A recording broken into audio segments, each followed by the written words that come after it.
l'exploration mystérieuse de Belgrade. Dans un petit village tranquille au bord d'une rivière, vivait un jeune explorateur nommé Julien. Julien était connu pour son esprit aventureux et sa passion pour les anciennes légendes. Un jour, il trouva un vieux journal dans le grenier de son grand-père. Le journal parlait d'une aventure à Belgrade, une ville ancienne et mystérieuse, où un trésor caché était dissimulé sous les rues.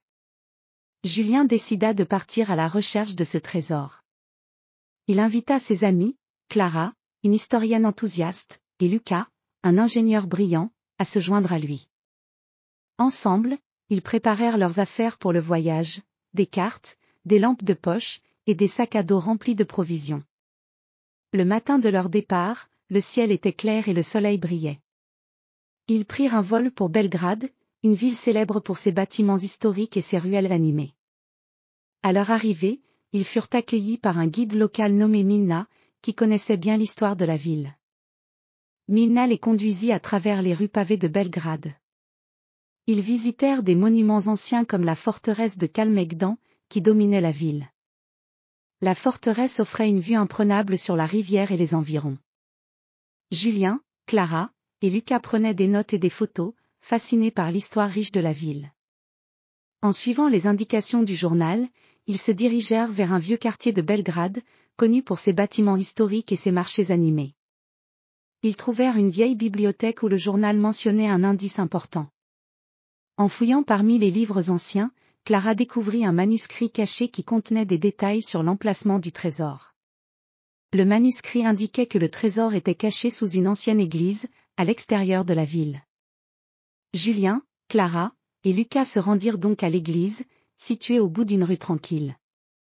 L'église était petite, avec des murs en pierre et des vitraux colorés. En entrant, ils trouvèrent des bancs en bois et des chandeliers en fer forgé. Ils examinèrent l'intérieur de l'église avec attention. Julien remarqua un symbole étrange gravé sur un mur.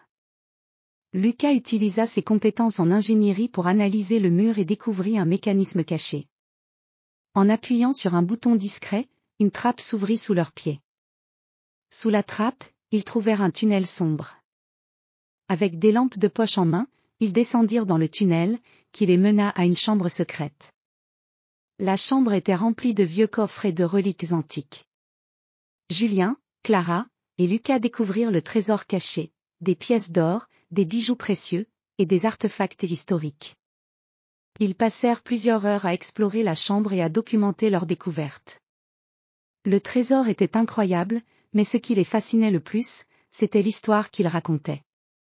Ils apprirent que le trésor appartenait à un noble ancien, qui avait caché ses richesses pour les protéger des envahisseurs. En rentrant à la surface, ils remercièrent Milna pour son aide et prirent le chemin du retour avec des souvenirs inoubliables et des trésors précieux. Julien, Clara, et Lucas étaient heureux d'avoir découvert un morceau du passé caché de Belgrade, et ils se promettaient de continuer à explorer les mystères du monde.